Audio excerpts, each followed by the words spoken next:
type of access specifier, that is public, private, default and protected. Parameters are nothing but the variables that should be written within the parenthesis and separated by the comma. The method overloading can be achieved in two ways. One is by changing number of arguments and another one is by changing the data type.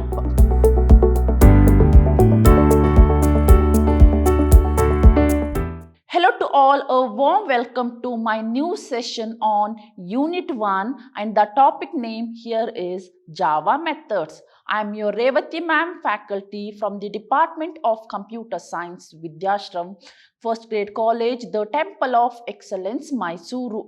So dear student, before going to start my today's session, let me to recall the topic which I have discussed in my previous session of this unit.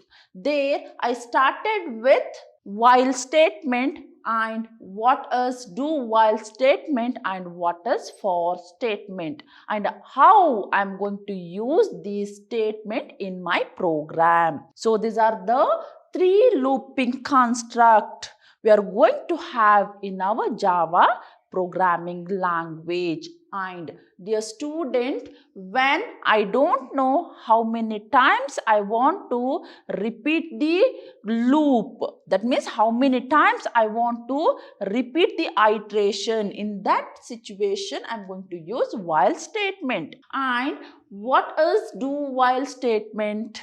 There are certain times even though the condition is failed, but still I want to execute the statement at least once. So at least I want to execute the statement. In that time, I'm going to use do while statement. Now the last one is for loop or for statement. And these statements are used when I know at the beginning itself how many times I want to repeat or how many times I want to continue the statement. In that time I can use for statement. And dear student, from the examination point of view, these three statements are very, very important and you can able to expect the question like what is iteration or what is looping construct, explain in detail. Now, in my today's session, I'm going to deal with methods in Java and how to declare methods. Along with that, I'm going to deal with method overloading in Java and I'm going to deal with Java math methods. So these are the certain topic I'm going to discuss in my today's session. And dear student, from the examination point of view as well as to understand the programming concept, the methods in Java is very, very important. Now, let's see what is methods in Java. So, dear student, before going to start methods in Java, let me to consider C program. In C program, you may study functions. So, what is function? A function is nothing but the subprogram. And it includes certain set of statements to perform specific kind of task. Now, there are two types of function, user-defined function and library function. If I consider Java program, here methods are similar to function. That means how we are going to define the function in C program, same way, same rules, same structure we are going to follow to define the methods in Java. So, in general, a method is a way to perform some task. For example, think that I want to perform addition or I want to perform some arithmetic operations. So, if I consider arithmetic operations, I have addition, subtraction, multiplication and division. So, each operator is responsible for performing specific task. So what I'm going to do here, I'm going to define different methods for different operator, and each method is responsible for performing specific task. So here method is a way to perform some task. Now see here, I have the arithmetic operations like addition, subtraction, multiplication and division. Okay, now for this I want to write the method. And how I am going to write the method? Think that I want to add two numbers. For that I am going to write add method. Now I want to find the difference. So what I will do, I'll write subtraction method. Okay, and I'm trying to find the difference. Now I want to find the product. So I'll write multiplication method and I'll try to find out difference. Now if I want to get the quotient, so I'm going to use the division. So here see, whatever the function or whatever the specific task I want to perform, those statement I'm going to return inside the method. So here method is a way to perform some task. Similarly, the Java method is nothing but the collection of instruction, or it's nothing but the statement. So I'm going to instruct the compiler that you have to perform these tasks, and whatever the instruction I want to give to the compiler, that should be written in my method. So the method in Java is a collection of instruction that performs a specific task. It provides the reusability of code. So what is the advantage of method? That is nothing but the reusability. Reusability in the sense what? I want to reuse the code again and again. Now instead of writing same code again and again, what I can able to do? I can able to create the method, and whenever I require those codes in my program, what I want to do? I just want to call the method. This is the way I can able to reuse the code. Easily modify code using methods. So it is very easy to modify the code. That means think that I have written multiplication method. Now I just want to modify this code. By using method, it is very easy to modify the code. Now what is a method in Java? A method is a block of code or collection of statement or set of code grouped together to perform certain set of task or operation. So dear student, let me to consider add method itself. Okay, now think that I want to find the sum of two number. Think that I have data type called integer and variable name is sum. Now I'll write sum equal to 10 plus 20. Now, after finding sum, what I want to do? I want to print the sum. Okay. So here what I will do? I'm going to write this statement within the method. So what is method? Method is nothing but the way used to group this statement based on my requirement. It is used to achieve the reusability. So dear student, think that I don't have this method, and in my program I want to perform summation more than 5 to 6 times, and if I write same code again and again, what's going to happen? The length of the code is going to increase and it is very difficult to debug the errors, and I'm just wasting the time. So instead of that, what I can able to do? I can able to create method, and whenever I want those method in my program, I just want to call the method. So it provides reusability. We write a method once and use it many times. See here, I'm going to write this method only once. But in my program, I can able to use n number of times. So that is also one of the advantages of method. We do not require to write the code again and again. It also provides the easy modification and reusability. So, dear student, instead of writing same code again and again, what I can able to do, I can able to create method and I can able to call those methods in my program. And the most important part of Java program is that main method or main function. And we all are familiar with that the execution of the program is going to start from the main method or main function. Now, I'm going to have method declaration. How I'm going to declare the method? What are the rules I need to follow? So this is the syntax.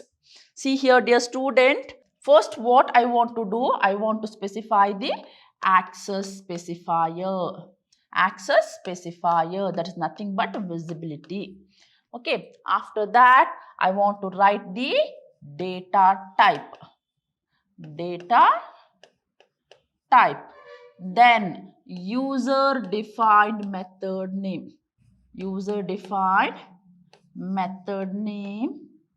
This is nothing but the identifier. So this is nothing but the identifier.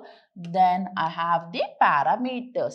See here I have the example, that is public int sum, int A and int B. So what is public here? That is nothing but the access specifier or the visibility mode.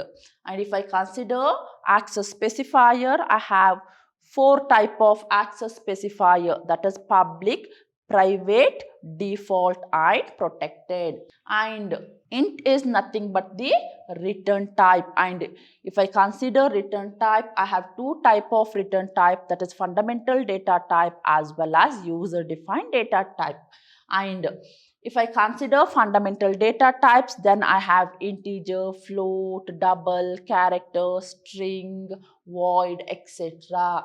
And here sum is nothing but the method name. That is nothing but an identifier. And I have the parameters. So parameters are nothing but the arguments. And this field is optional. This field is optional in the sense a method can have the parameter or may not be. Now, this complete thing is together coined as method header. That means this complete thing is together called method header. And see here, the method starts from the curly brace, and whatever the instruction I want to include in this method, that should be written inside the method body, and I want to close the curly brace. So here, if I consider method declaration, that includes 6 components. So the method declaration provides information about method attribute such as visibility mode, return type, name and argument. And dear student, you may ask me why I want method header.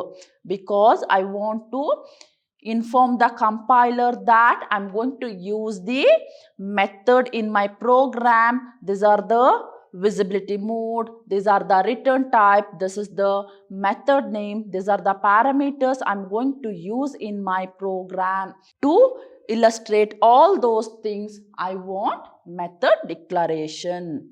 Now, method declaration, that is method signature. So what is method signature? That is nothing but the name of the method and parameter. Every method has a method signature. It is a part of method declaration that includes method name and parameters. And if I consider this example, which is the method signature, that is nothing but sum and int A int b. Okay, so sum is nothing but my method name and these are the parameters. And if I consider method signature, that includes name of the method and parameter list. Then I have the access specifier or the modifier, and I'm going to restrict the method from the user. So what are the access specifier I have? That is public, private, protected and default. So it is used to specify the visibility of the method. That means who can able to access the method and who cannot be. So that is informed through the visibility of the method. Now I'm going to have the return type. So what is return type? The method, what it's going to return. There are certain time if the method does not return anything, then it is void. If the method returns any values, then you have to specify the return type. So the return type may be all the primitive data types, objects or collection or void. If I consider primitive data type, I have integer, float, double, character, etc. And method name, see here. It is a unique name given to the method.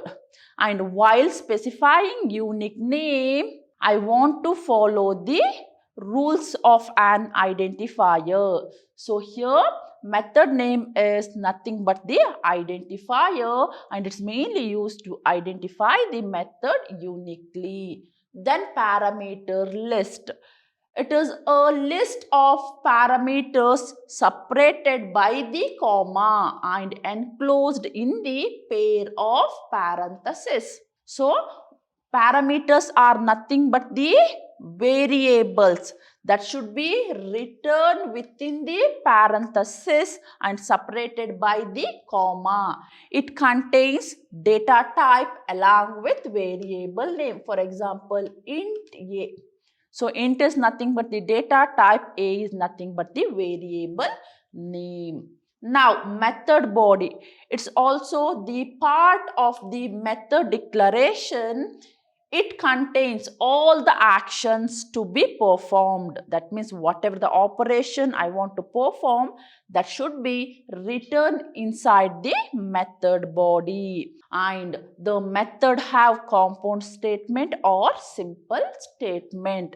It's left to the user. Now dear student, let me to write simple method here. For example, think that I want to multiply two number. Okay, so I have the parameters say a and b and it's of type integer, and this method does not return anything. For that reason, what is the data type or return type here? It is void. The return type here is void, and I'm going to start with the curly brace. Now int product, okay, then product equal to a into b. Then system dot out dot println product of two number. Then I'll write the product.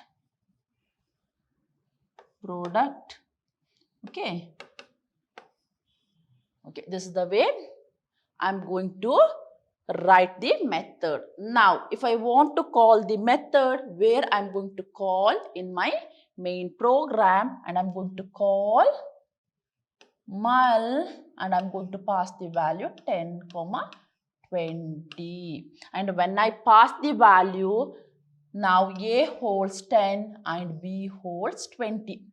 And this method is responsible for performing multiplication operation. So 10 into 20. That is, what is the answer? I am going to get 200. So it is stored in this variable product. Now I am going to print the value 200. This is the way I can able to declare methods in my Java program.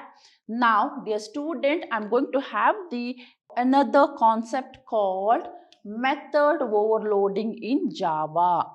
So I have the method, but I'm going to overload. Overload in the sense what? I'm going to create the same method again and again, but different parameter. In the sense, I'm going to use same method name, but while defining parameters, I'm going to have different parameters and different return type. So if a class has multiple methods, for example, think that I have the method called mul, and I'm going to use these methods many times in my program, but while passing the parameters, I'm going to pass different parameters and my return type is also different. If a class has multiple methods having same name but different in parameters is known as method overloading. Let me write simple example here. So I have the multiplication, and if I have 10 and 20. Okay, see here. Once again, multiplication, I have 10.5 and 20.5. See here, the parameters are varying. If I consider first example, I have whole number, that's nothing but integer. And if I consider second example, I have 10.5 and I have 20.5. So both are different parameters, right? In my first example, I am using integer, and in my next example, I am using floating point numbers. But what remains common here? That's nothing but the method name remains common here. So what is method overloading? Same method. That means I am going to have more than two same methods but different parameters. If a class has multiple methods, multiple in the sense what? More than two, having same name. So method will have same name but different in parameters. The parameters are different. One is integer and another one is floating point, and it is known as method overloading. If we have to perform only one operation having same name of the method increases readability of the program. That means by using method overloading, we can able to improve the readability of the program. Now in Java, the method overloading can be achieved in two ways. One is by changing number of arguments and another one is by changing the data type. So one is by changing the number of arguments and another one by changing the data type. So dear student, to illustrate method overloading, let me to consider simple example here. Think that I am going to handle different subject. So my name remains as it is. Okay, my name remains as it is. But see, I can capable to handle Java. I'm going to handle .NET, and I'm going to handle network, that is computer network. Then I'm going to handle mathematics. Okay, see here, person name is same but capable to handle different subject. So if I consider this one, this is the example for method overloading. So one person, different task. Okay, see, AA is going to handle Java. Think that here A is nothing but method name. Okay, Java is nothing but your variable or parameter. Second time, same name. See, different subject, .NET. This A is nothing but the method name and this is my parameter. Now, if I take once again A, then network. Okay, so the person name remains same but subject varies. That is, subject changes. This is the best example for method overloading. Now, let me to discuss by changing number of arguments. That means the method overloading can be achieved by changing number of arguments. See, method overloading by changing number of arguments. Now this is the example program. So number of arguments in the sense what?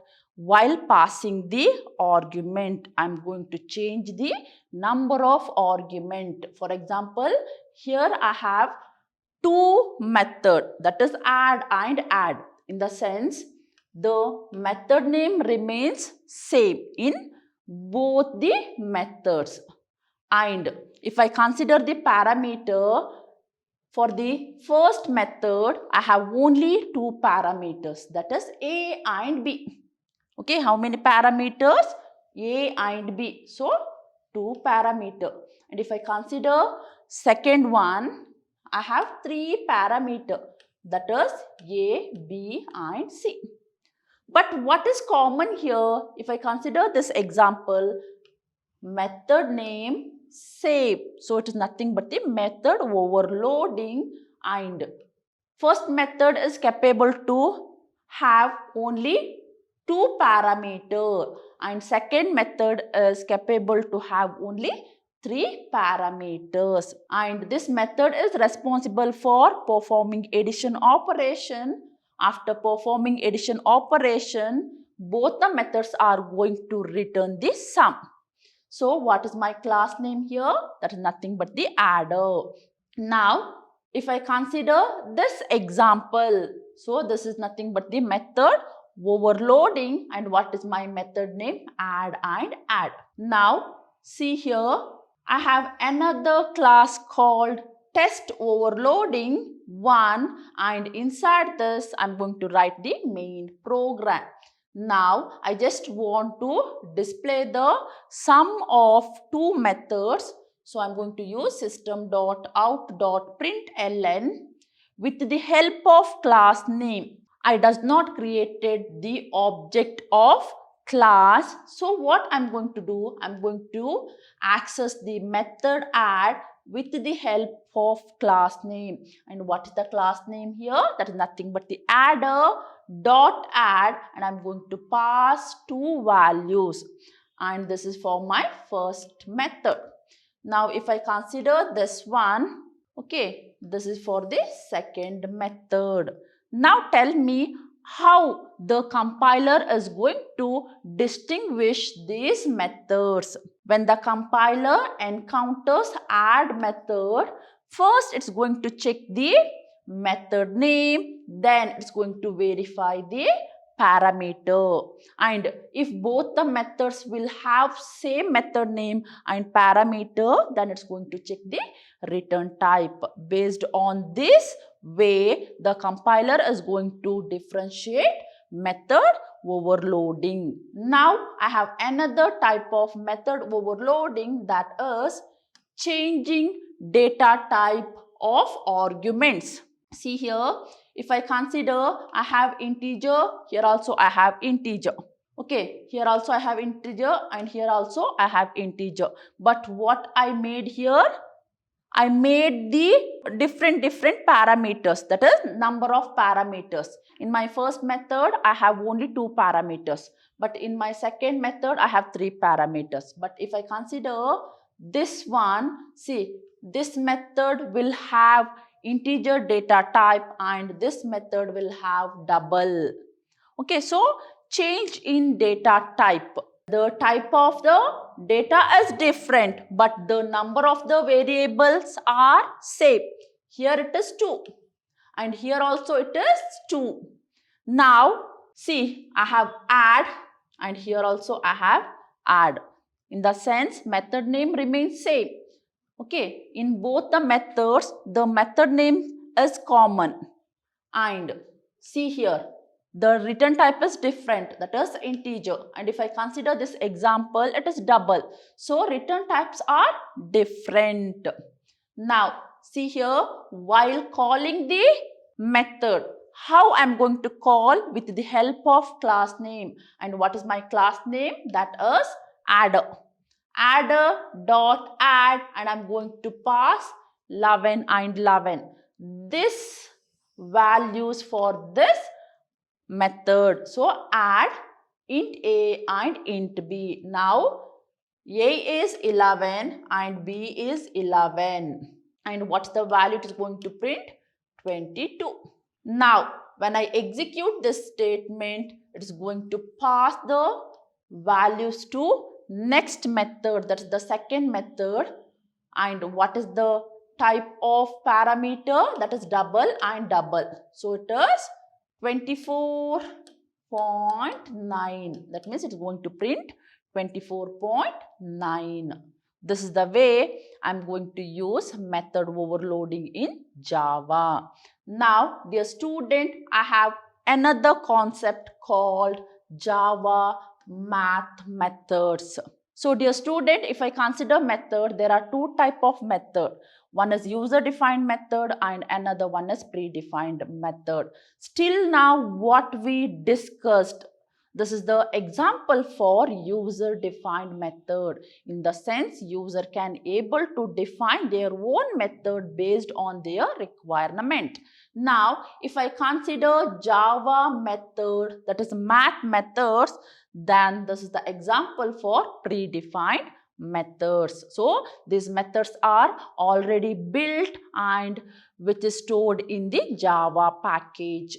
Now the Java language .math class contains various methods for performing basic numeric operations such as logarithm, cube root as well as trigonometric function. Suppose if I want to use math functions in my program, then what I want to do, I want to import java.lang.math.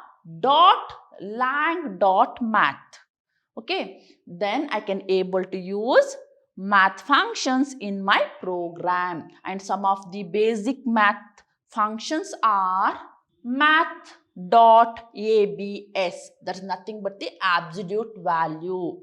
Okay, there are certain time I want to return the absolute value. In that time, I'm going to use math.abs. Now, I have math.max function. It's going to return the largest of two number. That means I want to return maximum number, then I can able to call math function. And if I want to know minimum values, then that is the smallest value, then I can able to call min function in my program. And if I want to perform round, think that there are some numerical value and it is fractional value. Okay, now you just want to round those value. It is used to round off the decimal number. Okay, for example, think that you have 14.1279. Now you have to round this number, that is 14.128. To round this number, I am going to have the round function. To find out the square root of a given number, I have square root function or square root method. And to perform or to calculate the cube root of a given number, I have cube root method. And to perform power of a given number, I'm going to have the power function. So these are the some of the mathematical function supported by the Java program, and all these mathematical functions are predefined mathematical function. Anyway, dear student, in my today's session, I started with what is Java method, how to declare Java method, and how to perform method overloading and what are the two different ways I can able to perform Java method overloading. Along with that, I have discussed Java math, that is Java mathematical methods. Anyway, dear student, in my next session, I'm going to deal with arrays in Java, in the sense how I'm going to create the arrays and what are the different types of arrays we can have under Java program. All those things I'm going to discuss in my next session. Anyway, dear student, let's meet in the next session with the new concept arrays in Java. Until that, keep watching and keep learning and keep smiling. Thank you.